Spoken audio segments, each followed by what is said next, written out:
What's up, everybody? This is Ragna, and I'm here with Light. And we watched Wrestlemania. This wasn't as bad as we thought. Yeah, this like I didn't really have any expectations, but this was really good. It was better than the last two we had to sit through. Sorry, it's a few days late. I don't get to see it until Tuesday for some reason, and Kodai doesn't get to see it until it's pretty much whenever he feels like it. Yep.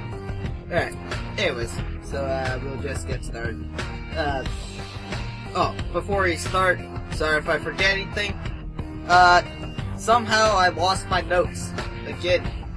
I used the back of one of the paper I used for my work, and now I can't find it. Watch this. My boss, I might have accidentally turned it in. My boss looking at it, said, "Why did you write?" I can't think of anything right off the bat. Before we go, spoilers, by the way. Why'd you write PB wins IC? What does that even mean? Anyways, first off, we had was it a 7-man battle or 7-man ladder match? 1, 2, 3, 4, 5, 6, 7. Yeah. I thought this was a really good match. The wrong guy won, in my opinion, but at the end of the day, I kind of liked it. There was a bunch of cool ladder spots. I was hoping Ambrose would have won. Yeah, I was hoping it was gonna be Ambrose or R-Truth. It's kind of weird because Daniel Bryan goes from winning the World Champion, the Heavyweight Championship, to being the Intercontinental Championship, or being the Intercontinental Champion. But anyways, there's cool spots I'd never seen Bad News Barrett, or I'd never seen anybody break a rung off a ladder and then use it as a weapon. Yeah. So I thought that was pretty cool, and Ambrose took a nasty bump to the back of his head. Oh yeah, whenever he was, I think, suplexed out. Yeah, crucifix, powerbomb or something like that. Ah, okay. But yeah, Bad News Barrett threw him out of the ring over the top rope. He hit the ladder, and whenever, the ladder went down, the ladder, bent in half. He went head first. People said he might have actually been bleeding, but I didn't see. Yeah. But, I actually thought this ended too early. Yeah, it could have gone on a bit longer. The ending was Daniel Bryan was climbing the ladder, then Dolph Ziggler went up there, they started doing a headbutt battle until Dolph Ziggler fell down, Daniel Bryan reached up and grabbed it. But, other than that, everyone hit their spots, and I gave it, if I remember correctly, because I don't have my notes, I gave it a 7 out of 10. It was a decent match, or a decent opening. The thing I liked was when Ambrose did the elbow drop from the top of a ladder in outside the ring.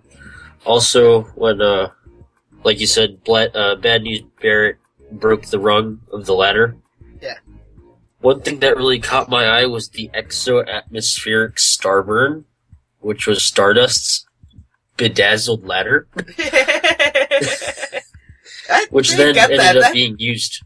Yeah, all they did was they broke the rug off of that one. Yeah. I thought it was weird. He pulled it out and then he just started rubbing up against it.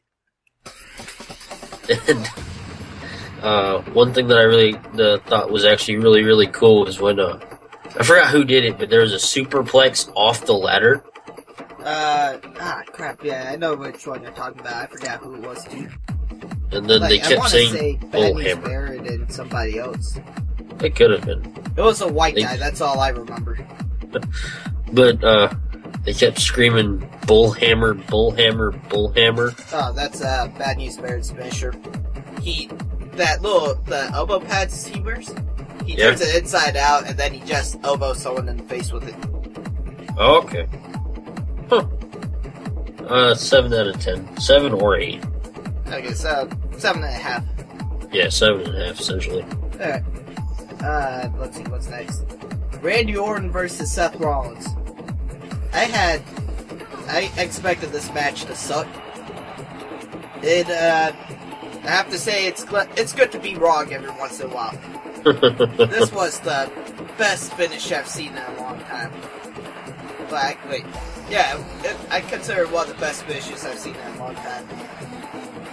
But, so, if you don't, tell the truth, that finish just like pretty much made me forget the rest of the match. They're doing their finishers, they're reversing them each other.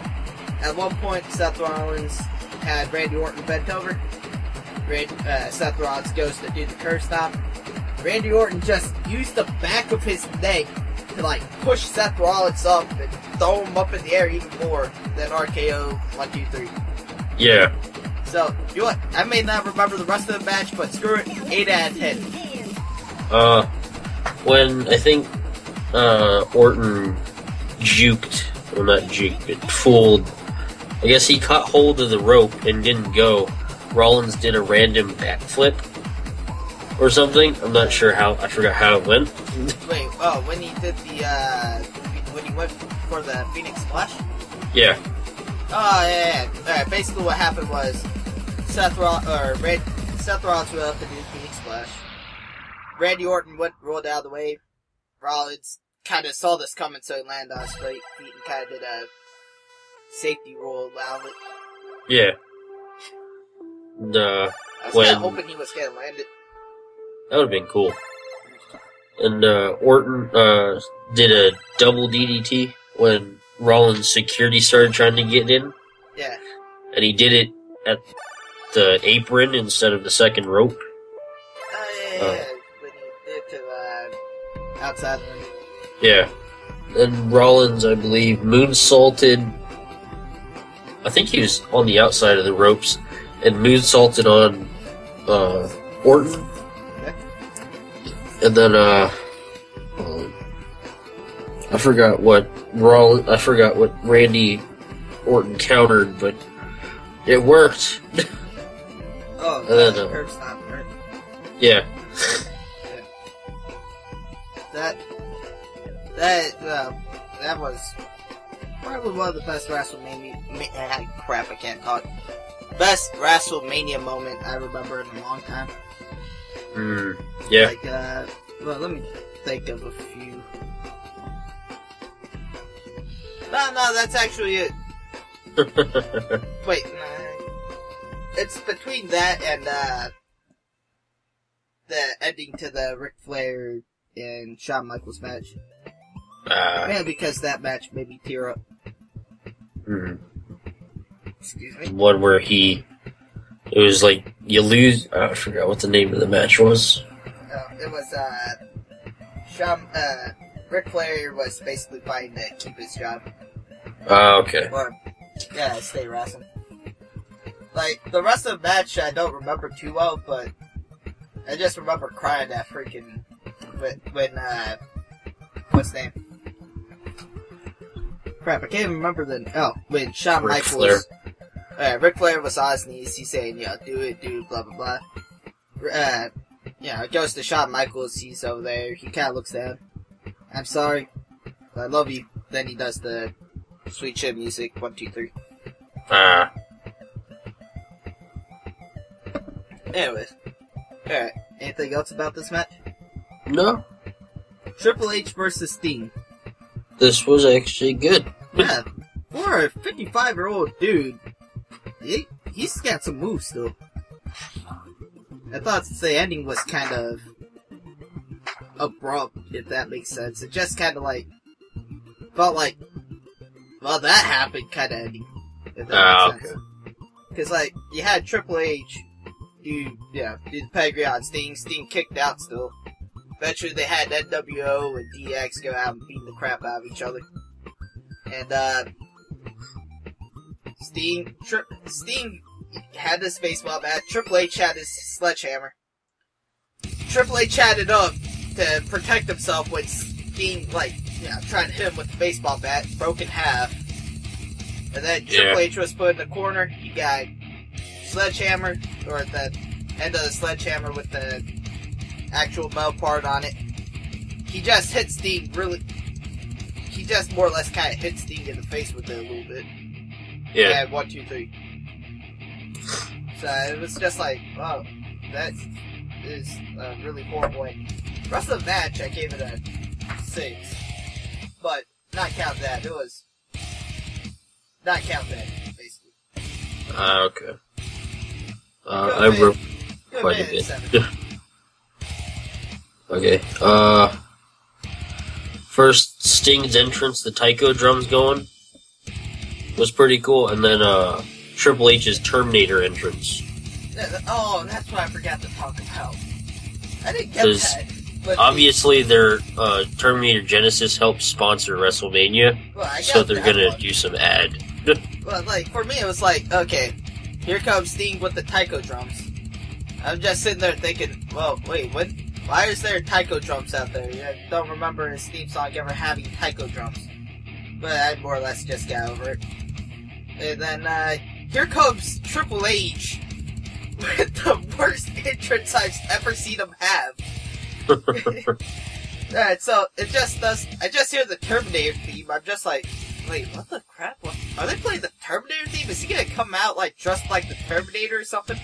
And then they start showing like all the a picture, a still image of all the people there with their Terminator's eyes, kind of just growing. It says like environment hostile, threat bound, and stuff like that when it came to Sting. Yeah. And all of a sudden, there's an army of Terminators coming out. And then all of a sudden, you just see, Triple H come out with the worst Terminator gimmick thing I've ever seen. I don't know, I thought it was actually pretty awesome. Well, it could have been awesome if it was just the helmets, but the weird exoskeleton thing, it was it was hovering above his shoulders. Like, I thought they would have used, like, the, I remember seeing a video where they actually have, like, power suits, or they're developing, like, power suits for, the military and stuff that do, like, more crap with it.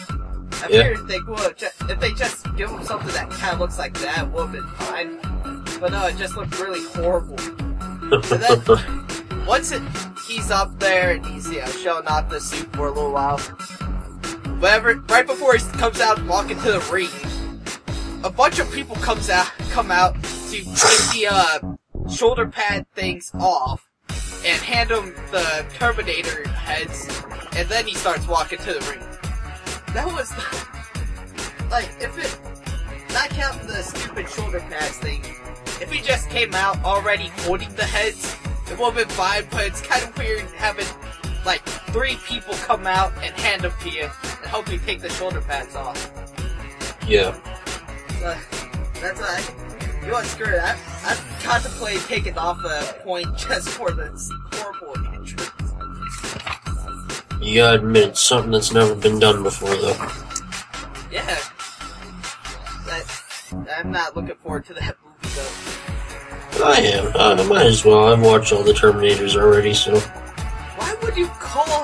Why is Sarah Connor calling a Terminator Pops? I don't know. Sid, we're not talking about Terminator right now. This is Stickin and Raw. That movie's gonna stick it in Raw to anybody who has to go see that piece of crap. They don't have to. They're gonna go see it because they want to. Nah, you'd be surprised. What about, like, a movie critic or something? Then they're fucked. Freaking, what if, the team's Cinema Stars friends? You might send some people to go see it. Okay, moving on. Yeah. We're cross-promotional league. I liked how when they got in the ring, they were sort of just it reminded me somewhat of Japanese wrestling, the psychology factor, sort of just staring each other down. I wouldn't say that. Like, Japanese wrestling, they generally tend to get to it a lot quicker usually. Like, okay. They don't do, like, they'll go out swinging and stuff, but they generally, like, after about 10, 20 seconds or so, usually, depending on how big of stars they are, they usually end up, like, locking up and stuff. Okay. I thought they were trying to, like, crap, I can't think of any old people jokes to do with just standing and staring at each other for 5 minutes. Anyways, But yeah, I will admit I do like that. yeah. It was pretty cool to see Triple H in his actual gear that he used to come out in. The trunks. His trunks. And when they're in the middle of the ring, you can see Sting and you can hear Triple H's mouth moving talking to Sting. Yeah. I forgot what happened after that, but you could tell that he was talking to him saying, "Alright, I'm gonna do this, get ready," or something like that. Yeah, I heard it too.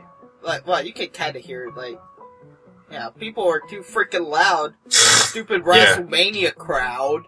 But you can hear yeah. It was actually really interesting to see how the bruises formed. Because Triple H had a huge bruise on his thigh, on the outer thigh or whatever. Or from his ass cheek to probably the middle of his to the yeah. And it was just purple, and I'd say, holy God, so that's how the bruises come out real easy. I was actually talking to my old man, because, watch it with my old man. He said, he might have popped a blood vessel there. Well, as big as that thing was, he might have popped a few. Yeah. And you could see Sting on his, it's behind his left or right arm. It's on the side of his shoulder. Yeah. You were able to see a bruise start to form there. I didn't see that. And, it was awesome to see, since I didn't watch DX much when I was younger, I didn't recognize the theme. But whenever I saw D-Generation X come out, right as I saw X-Pac, I started chuckling, because I remember the one night in China. Well, he's also the same guy that freaking popped his butthole. He ended up trying. His move is called the Bronco Buster, I believe it's called. Basically, your opponent is has his head on the second turnbuckle in the corner, and then he comes and puts her head. He runs up, jumps up, puts her head in between his legs, and then just jumping up and down on it. And the guy that he was wrestling against rolled out of the way, and that's how he ended up ripping it. Oh. Anyways. That sucked. Then I saw NWO. Yeah. Not true. I didn't get as hyped up for that as I thought I would. Really? In my opinion, because, this time around, I didn't watch any wrestling before this came up, so I don't know how bad the build-up was. But I just, whenever I was watching it, it's every other week they have a, surprise return, or, hey, here comes, blah, blah, blah. So it's just yay, they're back. I saw Hulk Hogan 2 weeks ago. So that's why I couldn't get as happy as I thought I would. Actually, the part I did get happy at was, most people, DX came out, it was only Billy Gunn, Road Dogg, and X-Pac, so I was thinking, well, where's the good one, Shawn Michaels? And then I just sat there, wait a bit, NWO came out, all of a sudden, boom, super kick. Yeah. Well, wait, when did Shawn Michaels get here? And then did sweet chin music. Yeah. Although, I'm kind of surprised. I figured they would have brought out another person for WCW. Really? Yeah. Cause, there was, they had 4 people on DX, and they only had 3 people on NWO, so I figured they would have, brought out another WCW star they have in the back or something. I can't think of any off the top of my head. DDP or something. Diamond Dallas Page, or? Yeah, Diamond Dallas Page. Okay. That guy is... I like Diamond Dallas Page. That dude was in his 30s before he got into wrestling. Or, wow. He became a wrestler. Huh. Anyways, since everything that corresponded during this, I just gave it a 10 out of 10. I gave it. Well, I already told you 6 out of 10. Yeah. AJ Lee and Paige versus the Bella Twins. This one I wasn't really looking forward to, but I got into it after a little bit. Yeah, I did not care about this match. And then I was like, oh, wait a second. It's AJ Lee and Paige. Never mind, I actually care now. And I'm glad I did. I don't remember anything that happened in it, except Vampira and the midget ended up winning. So I remember enjoying it thoroughly, so I ended up giving it like a 7. I don't remember why, but I gave it a 7. Thing that was pretty cool is when, right as the match started, Paige tackled one of the, I think it was Brie, who was in the ring first, or Nick. I forget. Was it Big Titty one, or? I think Big Titty won. Oh, okay, that was Nikki. Okay, so Nikki was in the ring and she tackled her immediately, but then I think whenever Nikki did something, she ran and kneed AJ Lee in the face. And I was surprised Paige held her own for that long. Though it was a short match, she held her own for both Bella Twins. Then AJ finally came in. And then the thing that I thought was awesome was Paige threw one of the Bellas into the stairs. Oh, yeah. Like, right at the end. Yeah. I gave it a 7 out of 10. Okay, sweet. We finally agreed. Oh, wait, no. We agreed on the first one. First match, too. Never mind. Now what? Induction of the Hall of Famers. Yeah. That was I don't want to say it was a weird class, but like, well, let me bring up the list just so I can remember. It was cool to see Rikishi again. Yeah. Give me a second. WWE Hall of Fame. Let me get the 2015 class up. Like, that was the... What's it called? The Rikishi was the reason why I said it was weird. Because, like, don't get me wrong, I like Rikishi. But it's just kind of like, alright, we got Macho Man going up there, we got freaking Kevin Nash going in there, we got Larry Zbyszko, and then boom, Rikishi. The Bushwhackers. Oh yeah, we got the Bushwhackers. And, Alondra Blaze. Yeah. She's the... Oh, crap, I can't remember what it was. Oh, she ended up throwing the WWF Women's Championship in the trash can on live TV. Wow. Yeah, when she was at WCW, she just happened to be WWF Women's Champion at the time. Boom! Right in the garbage can. Huh. So it's kind of weird. So you got, like, you know, Kevin Nash, who's multiple heavyweight champion. Yeah, he got the WWF champion at one point as Diesel. He won WCW World Heavyweight Champion multiple times. Well, I won't go into Tatsumi Fujinami because I don't know who that is. Larry Zbyszko, he won the championship multiple times when he was in AWA. Freaking Alondra Blaze, you know, women's champion. Macho Man, multiple champion multiple times. And then boom, Rikishi. What's his biggest accomplishment? Intercontinental champion.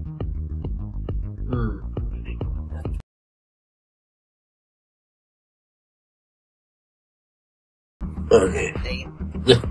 Alright. Rikishi, Intercontinental Champion. Anyways. Sorry about that, everyone. There's gonna be a random cut there, because something happened. Freaking. Anyways.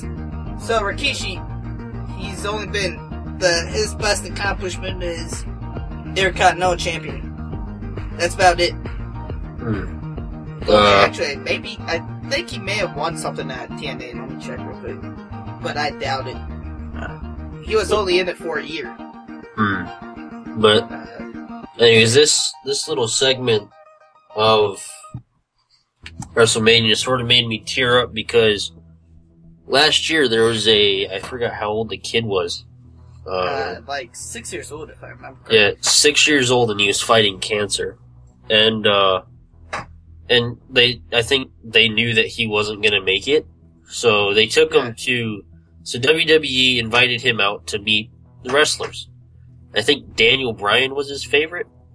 Yeah, he was wearing a Daniel Bryan shirt, so yeah, I would assume so.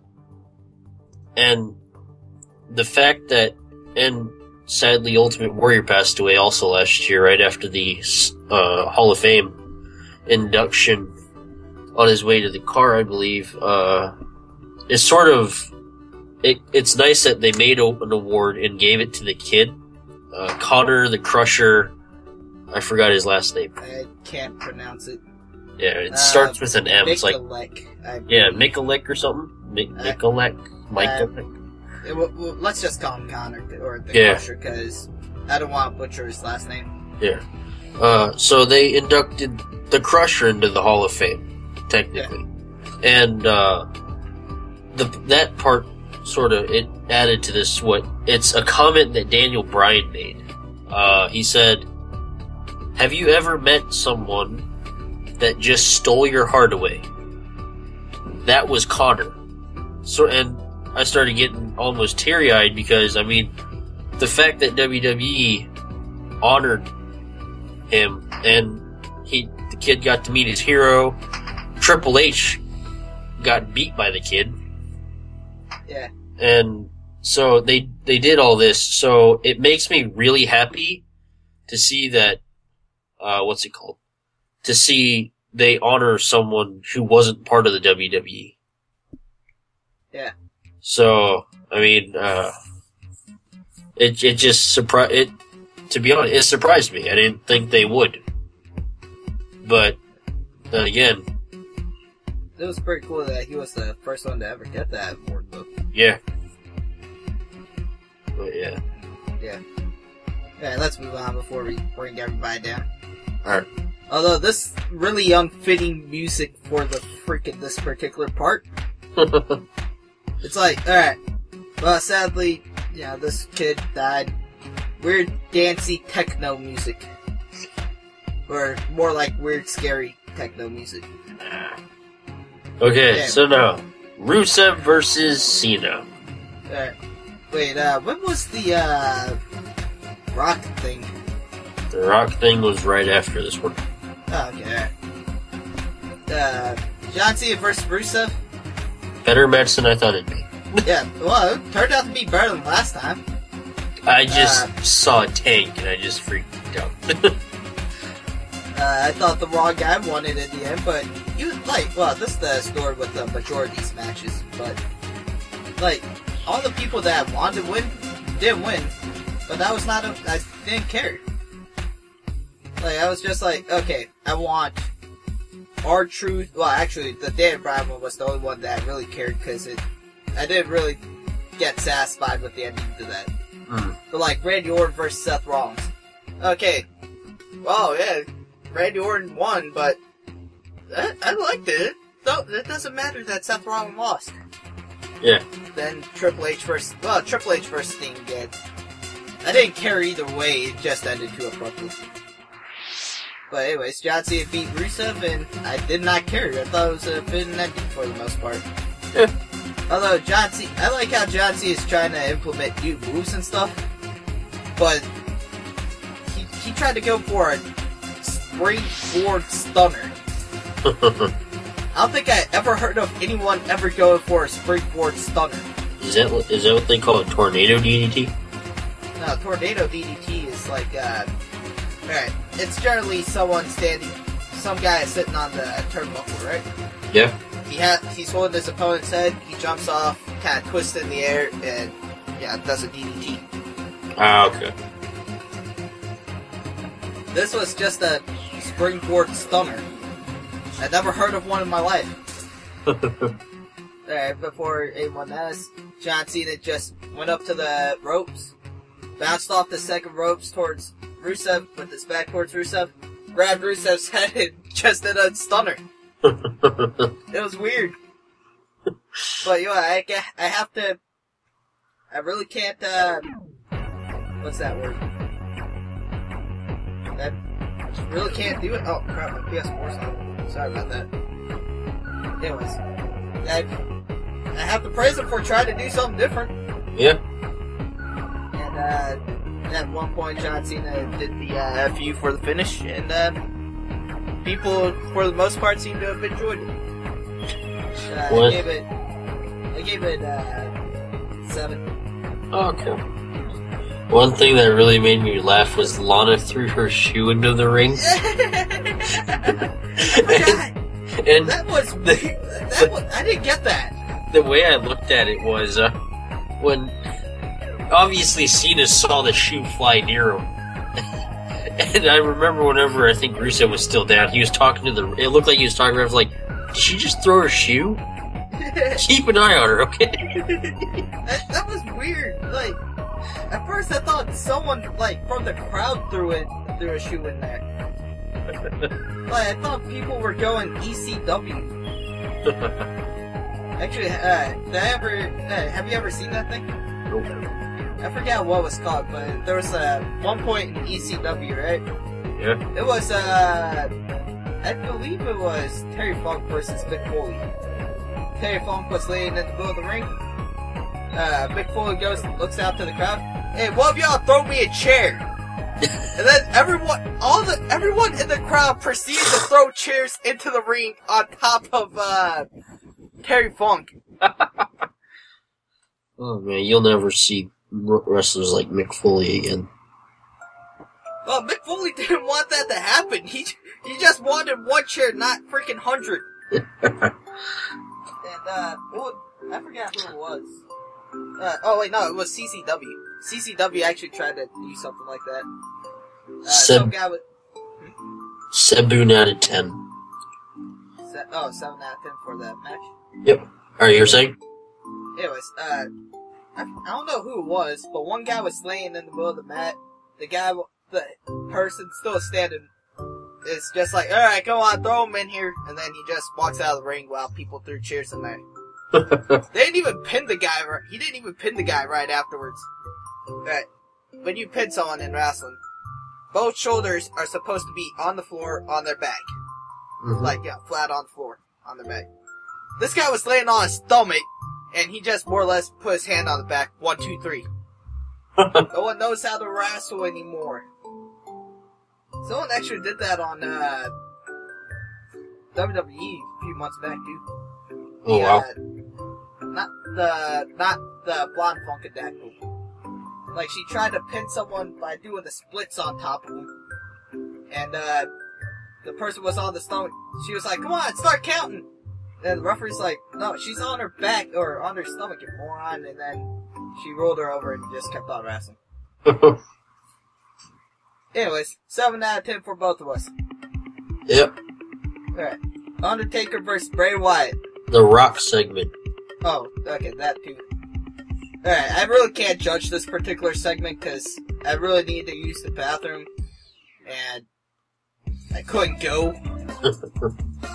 Because freaking Rock. People were clapping too damn long. People were clapping too dang long and they wouldn't hurry up and shut up. At one point, I'm just like, God, just hit her! I need to take a leak and crap like that.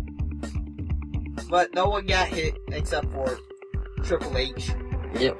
And technically The Rock, he got slapped. Yes. But, apparently... Oh, wait. Oh, yeah. Alright, let me explain. So here comes, the Authority. They do they're all like, we set a new record for this stadium. Most people here, blah, blah, blah. Okay, and it's all thanks to me.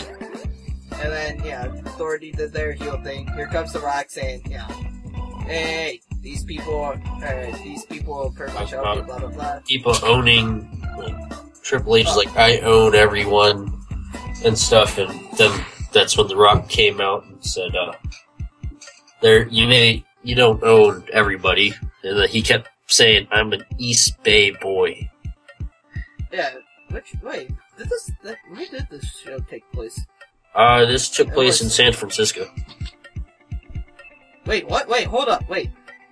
It took place in, Santa Clara, California. Wait, how's it in East Bay then? No, he was born on the east side of, the States, I believe. Yeah, so I figured, I thought that was kind of weird. I'm an East Bay boy. Everyone cheering. You're on the other coast, man. That's. I don't think you should be cheering that. That's like. Let's see. Well, let me think of something. Alright, well, I really have nothing that can go for that. It's like if for some reason, I don't know, pick a sport real quick. Football. Alright, let's say in football, they got that in South America too. And South America goes to the national championships up against, I don't know, Africa. And then also everyone in North America is cheering. That'd be pretty PO'd if South America won. Oh, you gotta be kidding me.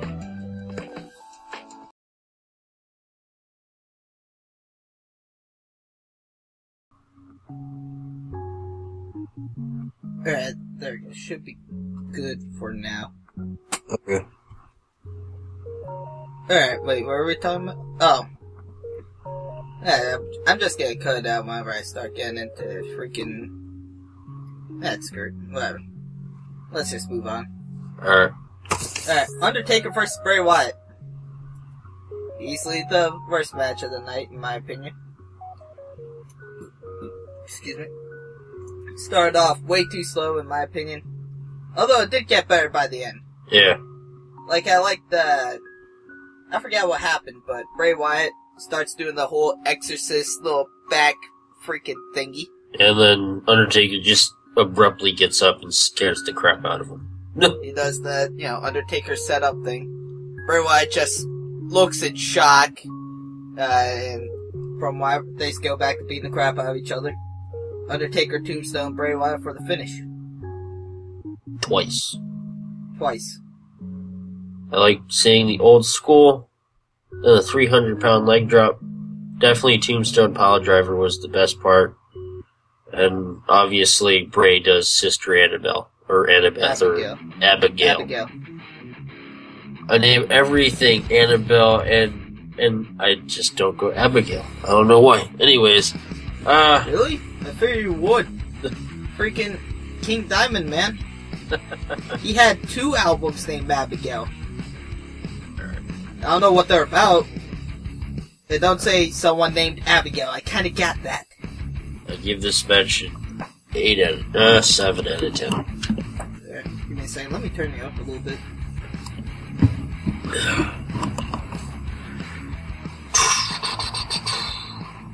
There we go. Then the last match, which was actually really good. Yeah. I actually kind of felt like people are starting to warm up the Roman Reigns during this match. Yeah. It was... I liked it. I liked it till the end. Like, me personally just sitting there watching it, I'm like, okay, alright. It was hard for me to get into at first, but after a while I was like, okay, alright, I like this match. But for me, it's just like, alright, people are starting to warm up to Roman Reigns. Alright, Roman Reigns started to do some good. Oh crap, Brock Lesnar did his F5, and then Seth Rollins comes out and makes a triple threat match. Yeah. Like, I wanted to see an ending to this match before I saw, what's it called? Triple threat? Yeah. Like, before I saw Seth Rollins, win it. Yeah. Actually, that could have been what they've done. I mean, like, if Roman Reigns wins... Alright, there's a thing called, like, the championship clause or rematch clause. I forget what they call it. Basically, like, let's say Roman Reigns did win the match. Brock Lesnar can get a rematch immediately whenever he wants to, basically. Okay.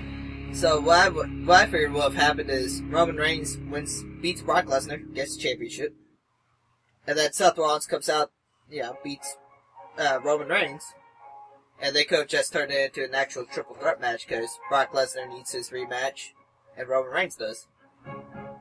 And we've seen Seth Rollins is capable in a freaking triple threat match. Yeah. And Roman Reigns is, whenever he has the right opponent, he can do some good stuff. Yeah. But either way, if that ending didn't happen, it would have been a solid 8. Okay. So I'll just stick with 8. It was cool. Reigns came out strong. And it looked like he was landing actual punches to the face because Brock started bleeding immediately. Yeah. That was what? Oh yeah. Okay, I forgot right at the beginning, like the first 30 minutes, he started bleeding from the cheek a little bit. Yeah. And then by the end of the match, he started bleeding a lot more. Yeah. Of course. I don't know if it was on purpose or not, but he ended up taking a forehead to the turnbuckle. Or to the ring post. Yeah. Let's see. Obviously, German suplexes. Yeah. Reigns clotheslined Lesnar a few times, but then, I think the third time, Lesnar barely moved. Yeah. And then he started doing his suplexes over and over, and said he yelled at Reigns saying "Suplex City, bitch." Yeah, which I didn't catch the first time that was said. Yeah. At first, I mean, I started kind of chuckling when I heard that, and I kept thinking of what you say whenever people start bleeding, like McMahon's having a stroke. Well, with as much blood as Brock Lesnar was bleeding, I'm pretty sure he had like 2 of them. And when Reigns kicked, he kneed Lesnar in the face a couple times, but then Lesnar grabbed Reigns' leg and then clotheslined him off the apron. Yeah. And you could see that he landed hard. Then he starts, as Reigns starts landing his Superman punches, Lesnar starts bleeding from his mouth. Then he took his gloves off and disgraced Reigns by slapping him. Oh, yeah. Multiple times. I thought he just started punching him. He kept slapping him. And Reigns is like, come on, hit me more. And so on and so forth. He complied. Yeah. Bet you wouldn't do that again. Ow. Reigns tries to talk smack when he's on the ground getting slapped. Then he starts laughing. Over and over. Or not over, he just starts laughing because he's getting... I guess adrenaline's rushing to his head, so he can't feel anything now. If I was in his shoes, I'd be making fun of it. And, it'd probably, I'd probably be dead before I could choke about it, but yeah. At least I tried. But you don't have the balls to do that again! Alright, maybe you do. But how about a third time? God dang it. Maybe I should just stop talking. Yeah, maybe I should. Oh, come on, man. I stopped talking for you. Let's see. When they were outside, Lesnar was just staring at Reigns as he was trying to get up. And, when I forgot what Lesnar was trying to do, actually, when he tried throwing Reigns into the pole, Reigns counters and busts his head. Then blood just starts dripping down his face. And then Lesnar would not go down. He kept getting up, and you could tell Reigns was scared because he was giving everything he had, and he still got up. Well, he eventually did go down. Yeah. After, like, the 5th Superman punch. Yeah. He landed, and then Lesnar did one F5 when he was bleeding from the head. Then you hear Rollins' music. He cashes it in. He wins. I used to make fun of that song. The Seth Rollins theme. Yeah. I used to make fun of it. Like, when I first heard it, I thought, like, it was the speaker Spartan or something. Yeah. It's just over and over. Like, well, I guess I can't judge, because whenever I drive the truck around, I always have the speakers turned up, and you can always hear the bass, or the speakers splatter. Let me tell you, it does not sound good when the speaker starts splattering. Sid, I've been in your truck. I've We've listened to music on full blast. I know what it sounds like. Well, it sounds like, when it's just metal, it's like, okay, it's barely noticeable because the bass ain't turned up that much. Then we play Nightcore. Then, like, whenever you play, like, what was that one song that, I don't know, like, yeah, I guess something like Nightcore or something with a lot of bass in it. It sounds like crap. Yeah, like, Dope D.O.D. Yeah, it doesn't, the whoops did that, the music doesn't sound good when the bass, like,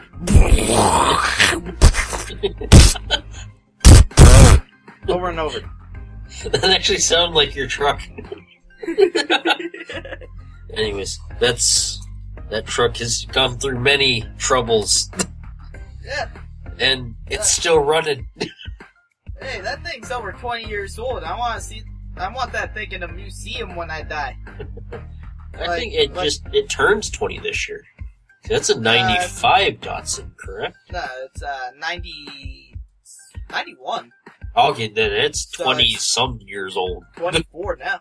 Yeah. And it still runs perfect. Yeah. Hey, I still go 60 whenever I go driving to work. Well, you can't go... It won't... I don't think it'll go past 120 for a while. Probably not.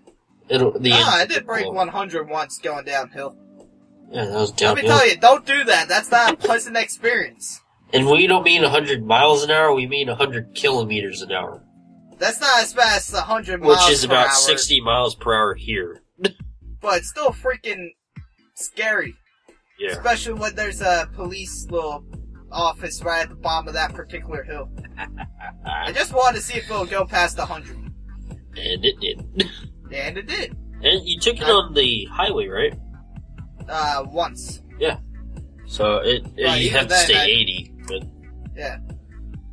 But yeah, it's a good truck. Turns out, whenever you're driving with their parents, they're way too protective.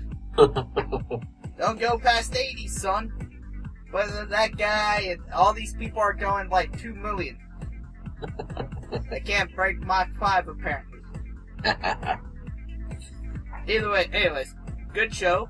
Good show. Average comes about 6.857, so I'm just gonna round it up to 7. Okay. So, if you haven't seen it, go check it out. Especially for the finish to the Randy Orton Seth Rollins match. Yep. Alright, you got anything else you want to add to this? No. Alright. Let's check out the, oh wait. I'm so happy, I don't know if we ever mentioned this, but I'm happy it wasn't Taylor Swift or One Direction. Yeah, it was, I forgot what the name of the singer was. Kid Ink and some chick, and that's all I remember. Yeah. Like, I still didn't care for it, but... It wasn't Taylor Swift. Yeah. Actually, during the little concert bit, I just muted the TV. Anyways, Extreme Rules, no matches aren't announced yet. Although, going by what I remember hearing, they are planning on... Well, let me look at the aftermath thing here. Oh, okay. Brock Lesnar and Seth Rollins are going to duke it out here in Extreme Rules. It's gonna be Dean Ambrose versus... Oh. Never mind, they decided to bury Dean Ambrose. Well, John Cena decided to bury Dean Ambrose. And Daniel Bryan, it's gonna be Sheamus versus... And it's probably gonna be Sheamus versus Daniel Bryan versus Ziggler for the Intercontinental. Okay. Alright. So, is that it? Yep. Alright, well, this was... Light. And Ragna. Signing out. Oh yeah, crap, I forgot I'm supposed to say that part. Anyway, see y'all later. Later, guys. Later, guys. Later, guys. Later, guys. Later, guys. Later, guys.